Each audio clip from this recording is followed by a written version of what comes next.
Remember the Sabbath day, to keep it holy.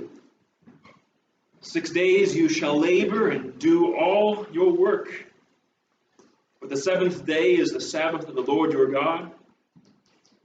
In it you shall do no work, you, nor your son, nor your daughter, nor your male servant, nor your female servant, nor your cattle, nor your stranger who is within your gates. For in 6 days the Lord made the heavens and the earth, the sea and all that is in them, and rested the seventh day. Therefore the Lord blessed the Sabbath day and hallowed it. And the Lord spoke to Moses, saying, Speak also to the children of Israel, saying, Surely my Sabbaths you shall keep, for it is a sign between me and you throughout your generations, that you may know that I am the Lord who sanctifies you. You shall keep the Sabbath, therefore, for it is holy to you. Everyone who profanes it shall surely be put to death. For whoever does any work on it, that person shall be cut off from among his people. Work shall be done for 6 days, but the seventh is the Sabbath of rest, holy to the Lord. Whoever does any work on the Sabbath day, he shall surely be put to death. Therefore the children of Israel shall keep the Sabbath, to observe the Sabbath throughout their generations as a perpetual covenant. It is a sign between me and the children of Israel forever. For in 6 days the Lord made the heavens and the earth, and on the seventh day he rested and was refreshed. The observing of the Sabbath, which falls on the seventh day of the week, Saturday, has long been of great importance to the Jewish people. And that was certainly the case in the first century as Jesus engaged in his divinely ordained ministry of proclaiming the good news of the kingdom of God. Jesus himself, faithful to God's law, regularly observed the Sabbath, with his own practice being that of teaching in the synagogues on this sacred day. As we open God's word to Luke chapter 6, however, we find Jesus and his disciples in a context where their actions on the Sabbath would be challenged. And if we're not careful, we may be left with the uneasy feeling that Jesus and his disciples have done something wrong. Let us begin reading. And we will see how Jesus, in the face of this challenge, reveals to us that not only is he innocent of breaking the Sabbath, he is actually in a position to instruct others on the true purpose of the Sabbath. So let's begin reading in Luke chapter 6, verse 1. Luke chapter 6, verse 1 reads, Now it happened on the second Sabbath after the first, that he went through the grain fields, and his disciples plucked the heads of grain and ate them, rubbing them in their hands. And some of the Pharisees said to them, Why are you doing what is not lawful to do on the Sabbath? What is the problem with what is going on? Or maybe I should say, what is the perceived problem that the Pharisees are bringing up? Well, the disciples are doing what is not lawful. Now, one thing you might think is that by plucking these heads of grain, I don't know if you thought about this, maybe they were guilty of taking something that didn't belong to them. Right? It's not their wheat. It's not their grain. Well, Deuteronomy 23 actually tells us that what the disciples were doing under normal circumstances was perfectly acceptable. When you come to your neighbor's vineyard, you may eat your fill of grapes at your pleasure, but you may not put any in a container. Same with the grain fields. When you come into your neighbor's standing grain, you may pluck the heads with your hand, but you shall not use a sickle on your neighbor's standing grain. You can't harvest it. According to the Pharisees, what about the actions of the disciples of Jesus was unlawful? What about it was unlawful? not what they were doing. What was the unlawful part? It's when they were doing it. As the Pharisees saw things, the disciples of Jesus were guilty of doing these actions on the Sabbath. Now, how serious is this accusation? Well, as we read from Exodus 31, whoever does any work on the Sabbath day, according to God's law, he shall surely be put to death. And Numbers 15, verse 32 tells us of a time shortly after the law was given that someone broke this command. When the children of Israel were in the wilderness, they found a man gathering sticks on the Sabbath day. And those who found him gathering sticks brought him to Moses and Aaron and to all the congregation. They put him under guard because it had not been explained what should be done to him. So the Lord says to Moses, the man must surely be put to death. For picking up sticks? Yeah. All the congregation shall stone him with stones outside the camp. So as the Lord commanded Moses, all the congregation brought him outside the camp and stoned him with stones, and he died. So this was no small accusation the Pharisees are making against the disciples of Jesus. Now it does appear that by the time of Jesus, the kind of capital punishment that they carried out in the Old Testament had been largely discontinued. In fact, for capital punishment to happen as a result of some kind of offense against the law of God, there was a number of different loopholes that had to be gone through. And so it was not likely that the disciples of Jesus would face that severe of punishment for their offenses by the first century. But the question that comes up is, how was their actions considered work? Because that's the claim the Pharisees are making. How would their actions be considered work according to the Pharisees? And we saw a few weeks ago the lengths to which the religious leaders went in order to ensure that the people of God kept the law of Moses. We mentioned a work known as the Mishnah, which is one of the results of their efforts. The Mishnah was created to help clarify exactly what was considered to be work. There are 39 principal acts of labor listed by the Mishnah that people could not do on the Sabbath, right? And these are not what you would find in the Scriptures, right? The Scripture says, on the Sabbath you shall not work. There's a few things it lists in particular, whether it's the putting out of the fire, or the kindling of a fire, or the carrying of things. Some things are mentioned in the Scriptures that you're not to do on the Sabbath. But the Mishnah goes a step further. It lists 39 things that helps you be sure what is not to be done.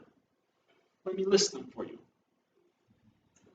Sowing, plowing, reaping, binding into sheaves, threshing, winnowing, fruit cleaning, grinding, sifting, kneading, baking, wool shearing, bleaching, combing, dyeing, spinning, warping, making 2 spindle trees, weaving 2 threads, separating 2 threads, tying a knot, untying a knot, sewing with 2 stitches, tearing in order to sew together with 2 stitches, hunting deer, slaughtering the same, skinning them, salting them, preparing the hide, scraping the hair off, cutting it, writing 2 single letters, erasing in order to write 2 letters, building, demolishing, kindling, extinguishing fire, hammering, transferring from one place to another.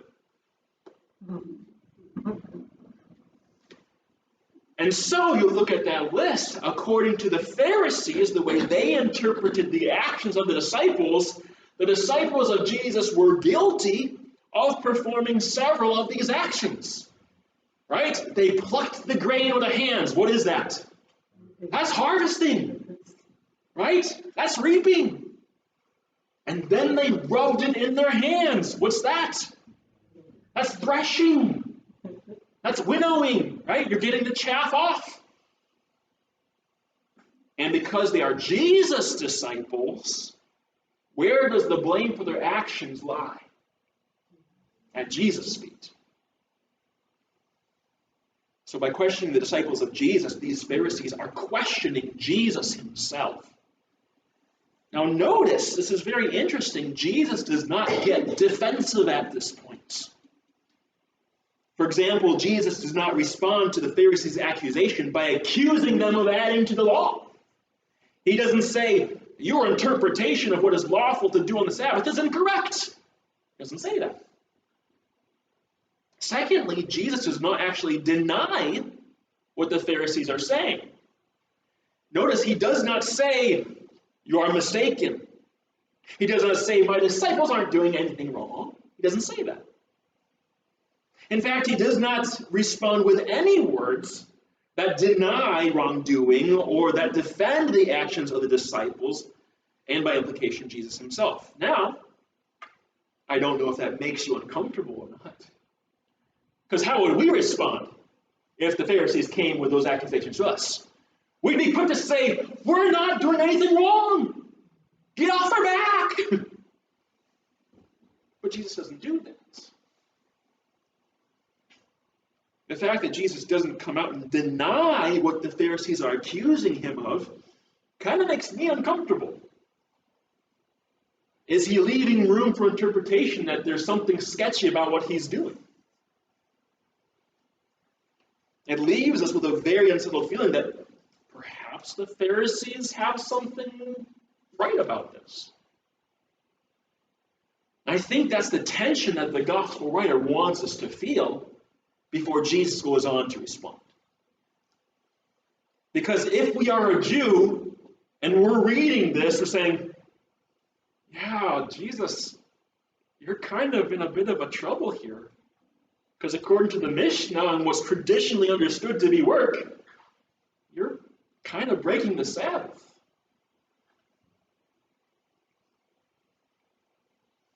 Jesus does not deny that his disciples, and by implication that he himself, have done something that is not permitted for them to do on the Sabbath. However, the response that Jesus does give will leave us with no doubt that Jesus and his disciples are blameless in this case. And may just not be the kind of response that you or I may have anticipated. So how does Jesus respond? He responds by giving a well-known example of someone who all Jews identify with, who found himself in a similar situation to that of Jesus and his disciples. Who was that? It was David. Let's look at verse 3, and Jesus describes that situation. Jesus answers him saying, have you not even read this? In other words, he's pointing to what he's about to say and says, this is a very similar situation to mine.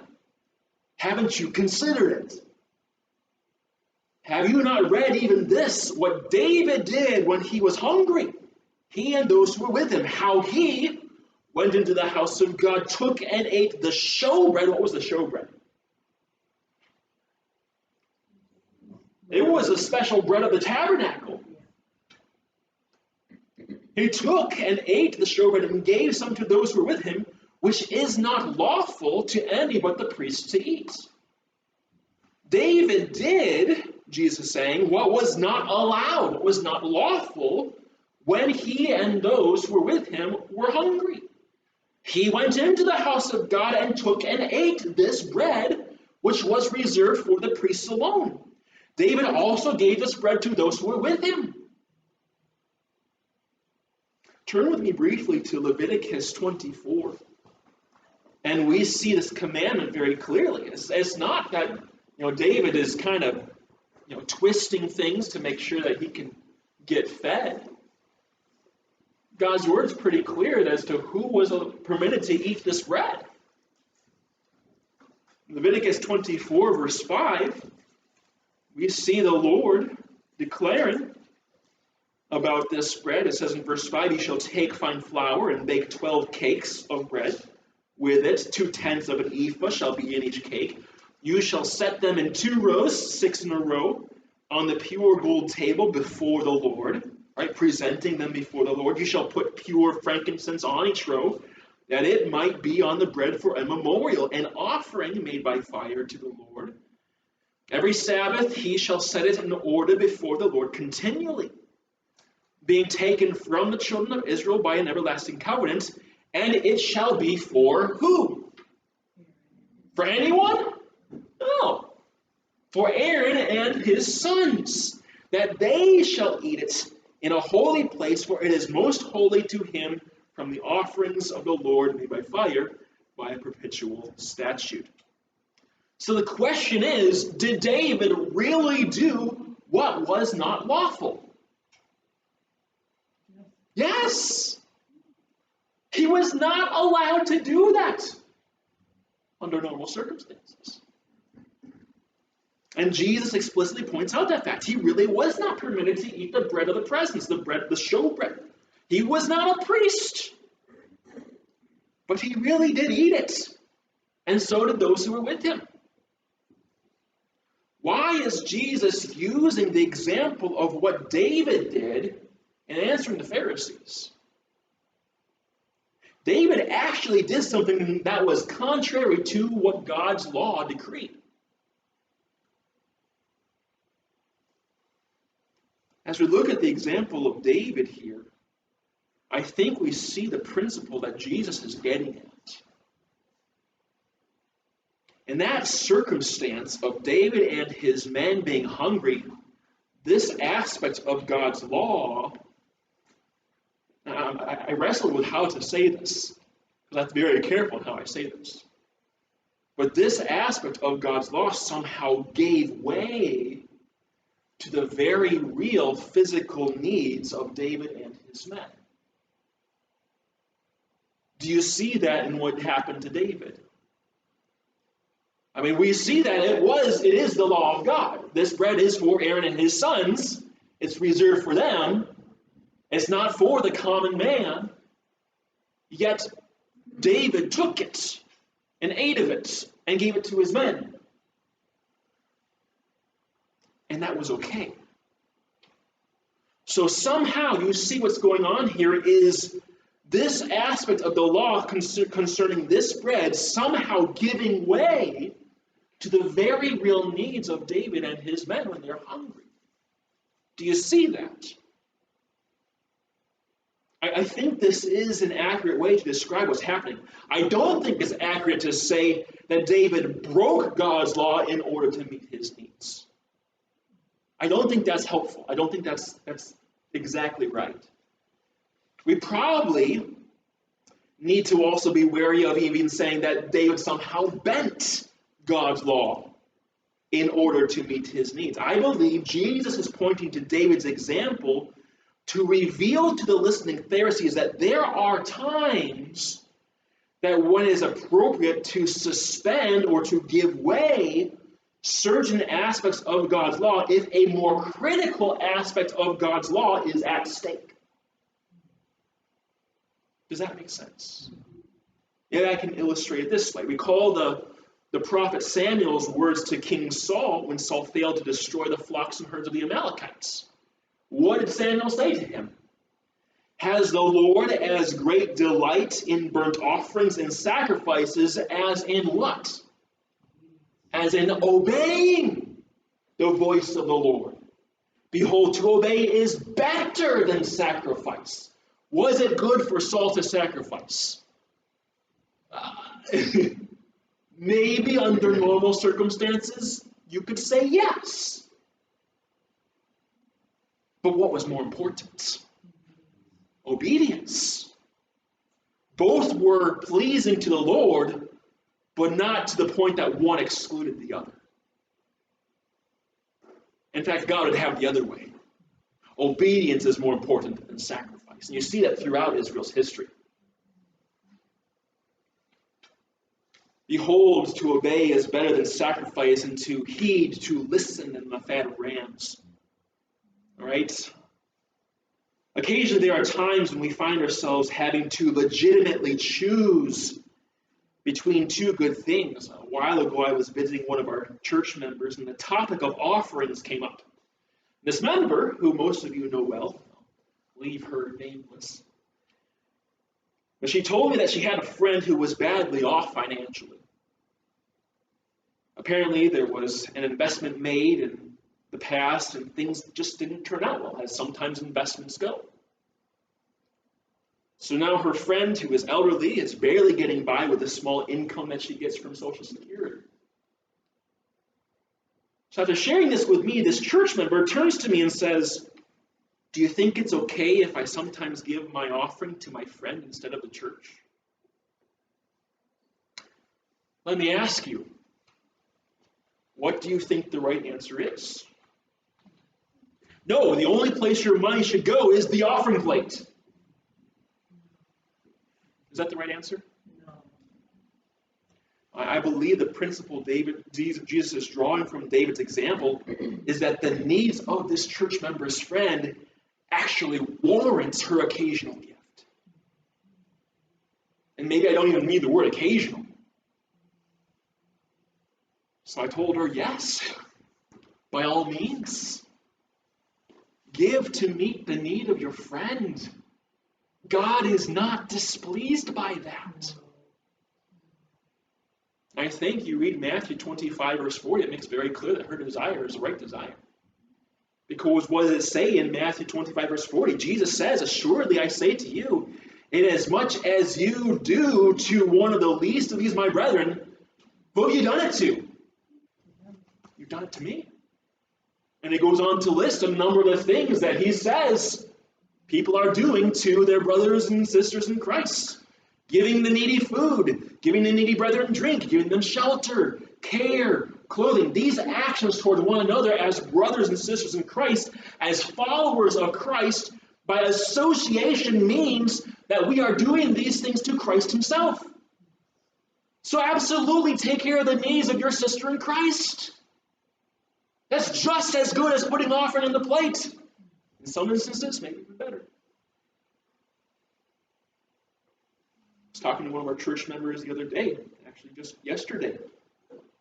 One of our church members said she wouldn't be in church today.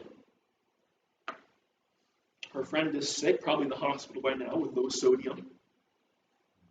She told me she was going to spend the night with her so that if necessary, she could take her to the hospital. What do you think the right answer is? No, you're supposed to be with the assembly of God's people. If you're not at church, you're forsaking the assembly.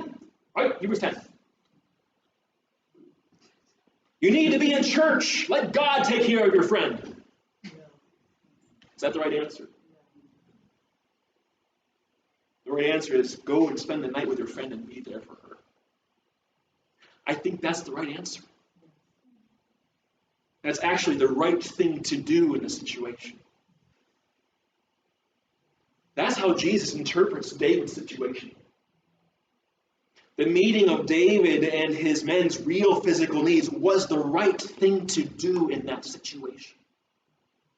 It actually superseded the law concerning the bread. Now, Ahimelech the priest could have said to David, "Sorry, this is just for the priests. You just have to go look elsewhere." But with the choice being between following strict adherence to the law about the consecrated bread and caring for the needs of David and his hungry men, the right thing to do was to care for David and his men. That's the point Jesus is making. So how does Jesus then apply David's situation to his own? Because that's, after all, why he's using the illustration. What's the parallel between the two situations? Now, there's a key word that Jesus uses here that the Pharisees also use, and that is how the New King James translated the word lawful, or the word permitted, allowed. Jesus and his disciples are accused of doing what was not lawful to do on the Sabbath. Jesus pointed to David and his men, who actually did what was not lawful to do by eating the bread that belonged to the priests.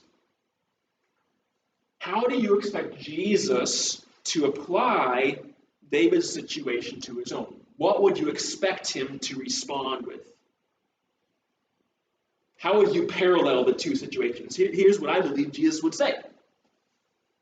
I believe he would say, if it was right for David and his men in their time of hunger to make use of the bread that normally was reserved for the priests, then it is right for my disciples and I in our time of hunger to do what normally is not permitted on the Sabbath. That seemed like an approximate parallel. Does that sound like the kind of application Jesus would make to his own case? I believe that's exactly what Jesus is implying by pointing to what David and his men did in their time of need. But is that what Jesus says? I think that's what he's implying by using that illustration. But what is it that Jesus says? What Jesus says actually passes right by the implications. And it cuts straight to the root of this Sabbath issue. What does Jesus say to the Pharisees in verse 5? What does he say? Tell me. What does he say? The Son of Man is Lord of the Sabbath. What is the root of this Sabbath issue? What is the fundamental question that Jesus is driving home to the Pharisees? Is the fundamental question whether the actions of Jesus and his disciples qualify as work? Is that the fundamental question? Oh, I don't know if is it work? Is it not work? Is that the question he's getting at? Is that the point he's trying to make? No. What's the root of the Sabbath issue that Jesus is getting at, that he's cutting to? Exactly. The question is, who has the true authority to interpret the law of God? That's the question we're dealing with. Who has the right to clarify what the law of God means? I'm hearing the answer, of course. Is the Lord of the Sabbath man? Is it the Pharisees? Is it the religious leaders? And I think the word order of the Greek text so powerfully reveals that this is not the case. The Greek text says, Lord is of the Sabbath the Son of Man.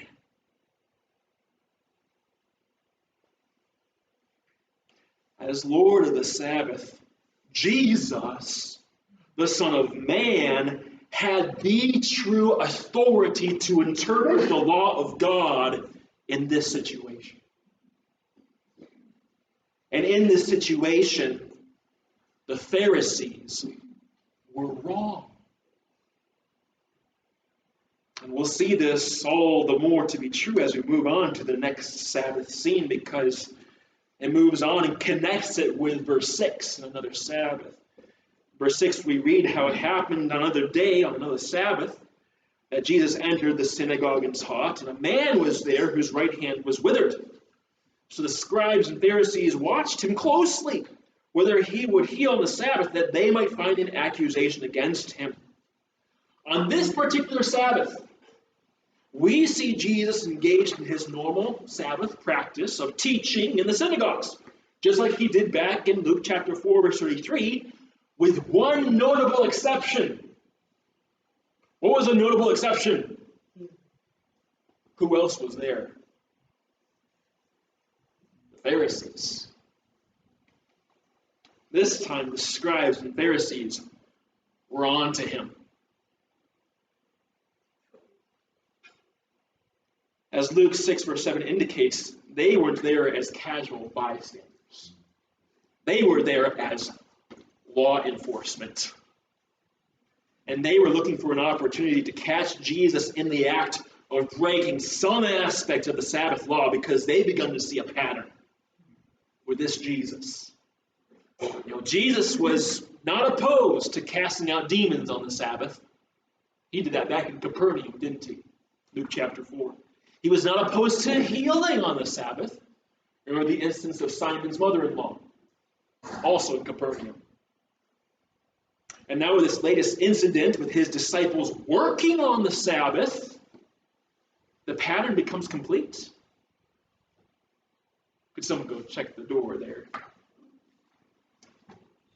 the pattern becomes complete. This teacher from Nazareth has no regard for the Sabbath traditions and rules. And you can add to that Jesus' offense of blasphemy, because he claimed to forgive sins. You can add to that his abominable conduct in associating with tax collectors and sinners. And now another Sabbath has come, and with these multiple offenses in Jesus' past, the scribes and Pharisees are determined to catch Jesus committing some kind of offense so they can have a legitimate claim to bring legal action against Jesus. And the opportunity comes in the form of a man with a withered hand. Perhaps the hand was paralyzed, perhaps had been severely injured. It was a well-established and widely accepted tradition that if an injury was not life-threatening, then it could wait until after Sabbath was over to be taken care of. Healing was also something that was considered a form of labor, according to the traditions of the religious leaders. And we'll eventually see this in Luke 13, where the ruler of the synagogue becomes angry because Jesus heals on the Sabbath. He would say to the crowd, "There are 6 days on which men ought to work. Therefore come and be healed on them and not the Sabbath day." Would Jesus continue his pattern of trespassing the well-known, well-established rules and accepted traditions of the Sabbath observance by performing work on the Sabbath? But Jesus knows what they're thinking, doesn't he? See that in verse 8. He knew their thoughts and said to the man with the withered hand, "Arise and stand here." He puts the man front and center for all to see because he's going to make a point. Jesus said to them, "I will ask you one thing. Is it lawful on the Sabbath to do good or to do evil? To save life or to destroy?" Once again, Jesus does not hesitate to bring things immediately to a head. He doesn't feel like he has to skirt around the issue. He goes right to the source, right to the roots. He does not reason with the Pharisees about their views on healing. He doesn't try to convince them about whether they should reconsider their position on this topic. He brings the Sabbath issue right back to the fundamental question. What's the fundamental question? Who has the authority to interpret God's law? Only now Jesus takes the Sabbath issue a step further. As the one who claims this authority, Jesus interprets the issue not whether or not healing is a form of work. He doesn't go there. The crux of the issue, according to Jesus, goes far deeper than that. The Sabbath in this situation, with this man standing here with his withered hand, is not about whether or not something should be interpreted as a form of work. The question is whether it is lawful to do good on the Sabbath or whether it is lawful to do evil. That changes the view of things, doesn't it? The question is whether it is lawful to save life on the Sabbath or whether it is lawful to destroy life on the Sabbath. And in this scene, we see what Jesus is saying. Our question now is, what is Jesus implying? What is Jesus getting at? Well, the obvious answer is, of course it is lawful to do what? Good. To do good. I mean, that's the obvious answer. I think Jesus makes it obvious to prove a point. And of course, it's not lawful to do evil and to destroy life on the Sabbath. Even the Pharisees, I think, would say that. But what is Jesus implying that the Pharisees would not agree with? To restore life to this man's hand is good. And to withhold healing from this man is evil. Period. Not even the Sabbath can change that.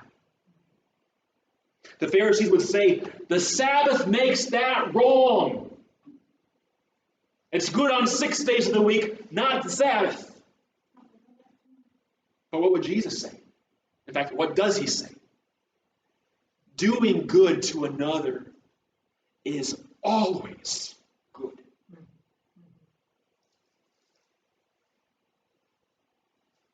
And Jesus takes a good look around the whole entire group of people there in verse 10.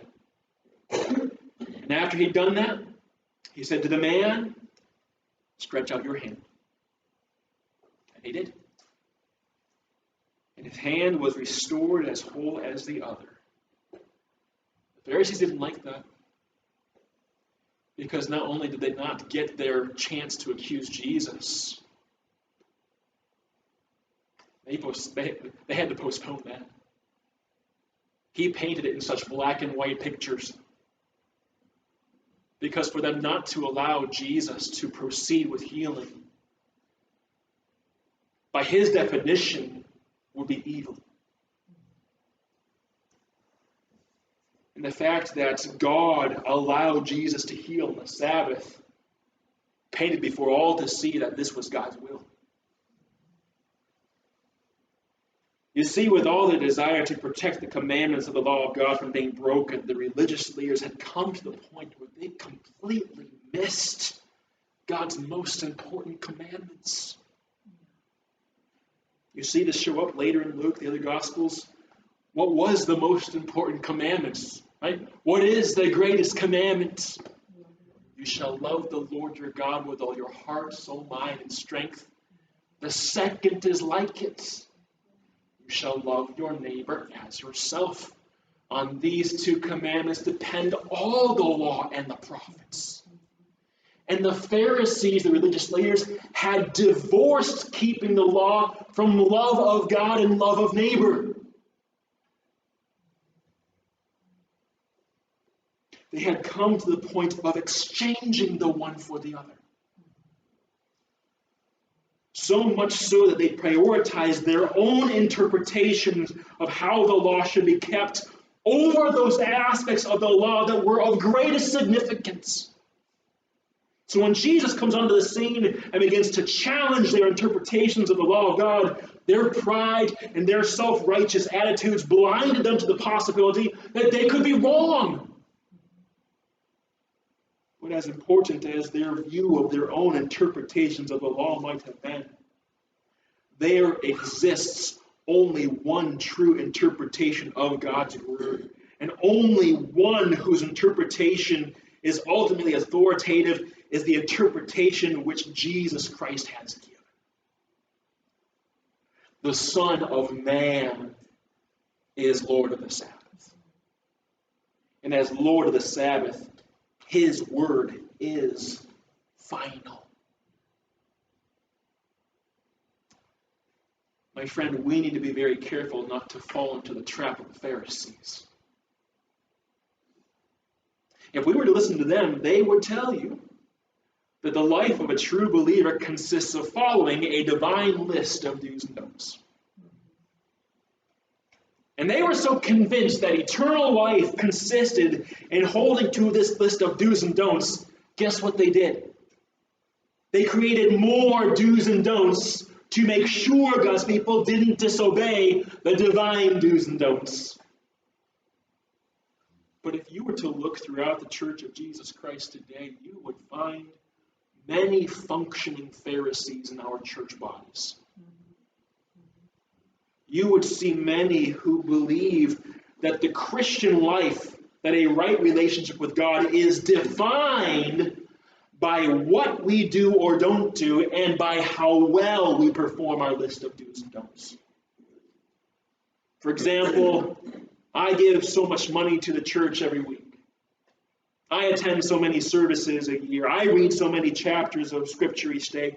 I help with various charities or nonprofits. I serve in the nursery. I clean the church building. I don't drink. I don't smoke. I don't gamble. I keep on going. Do's and don'ts, do's and don'ts, do's and don'ts. Now, would you say that these are arguably good do's and don'ts. We could say that. Isn't it good to read your Bible? Isn't it good to give to the work of the Lord? Isn't it good to gather with God's people? By and large, I would probably say that it is good to be doing these do's and these don'ts. But that's not always the case. There's a way of adhering to a list of do's and don'ts that is actually causing people to end up like a Pharisee. And you know what this way is? How can you become a Pharisee in doing your do's and don'ts? It's when you follow a list of do's and don'ts apart from a love of God and a love of man. If your actions are not motivated by a love for God or a love for neighbor, then you're living like a functional Pharisee. And when you live like a functional Pharisee, you know what ends up happening? You're not content to live out your list of do's and don'ts alone. You will expect everyone else to measure up to your level of performance. That's just what happens. So my friend, that is not the Lord of the Sabbath's way. If your list of do's and don'ts is divorced from a love of God and a love of neighbor, then it's not the way of Jesus. And we understand that as Christians, we have been commanded by God. We know that God desires us to obey his commands. We need to understand that we are not without rules. We are not lawless. We're not antinomian in our lifestyle. We have commands that God has given us that we need to obey. But if our lives consist of rule keeping that is not motivated by love, then maybe we need to start asking ourselves if we really know Jesus. Because that's not the way of Jesus. My friend, Jesus and Jesus alone is Lord of the Sabbath. His interpretation of the way we are to live is the only authoritative interpretation. If your interpretation does not line up with his, you're wrong. He's right. So my friend, let us not give ourselves to any other interpretation. The way of God interpreted by Jesus is the only right way. Are you walking in the way of Jesus? Let's pray together. Our Father, we thank you for your word today. It's so easy for us to start adopting some of the practices of the Pharisees because we are selfish people at heart. We are proud people at heart. We want people to look at our lives and to be measured by what we do. But I pray that through the teaching of your word today, your people come to fully realize that that is not your way. Would you protect us? As our brother Dave exhorted us this morning, would you help us to be on the lookout for each other so that not one of us would depart from the living God, but hold fast to the truth of your word. Your word is truth. And it's through your word that we come to be sanctified, that we come to be set apart to your purposes. Lord, help us not live the Christian life our way, because that's not the way of Jesus. We pray these things, Father, in Jesus' name. Amen. Brother Dave.